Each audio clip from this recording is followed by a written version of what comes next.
আমরা বেশি বরফ 70 টাকা বাটা, আপনারা কে 80 টাকা বেচেন একটু কম তো ভাই। কারণ আনন্দবাজার থেকে সোনাপুরে বরফ নিয়ে আসতে গেলে ক্যারিং খরচ পার পিসে 10 টাকা করে আছে।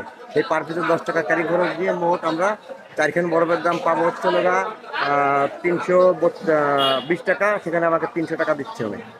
আচ্ছা, জোর করে। 320 কম টাকা, দিচ্ছে। 300 টাকা বুঝি না, ধরেন আমাদের মিল থুয়ে, আমাদের নিজস্ব মিল থুয়ে আপনাদের এই জায়গায় বরফ নিলাম, তারপরে আপনারা কম নেবেন না? আপনাদের নিজস্ব মিলে বরফ আছে, সেখানে বরফ মানে ইলিশ মাছের এত পরিমাণ আমদানি, তার কারণে বরফ আপনার ওখানে শর্ট পড়ে গেছে বিধায় আপনি আমার কাছ থেকে নিবেন। দেখছেন, সেই ক্ষেত্রে আপনার কাছ থেকে দাম বেশি নেওয়া উচিত ছিল, তার জন্য 20 টাকা ডিসকাউন্ট করে দিচ্ছেন আপনি আমাকে।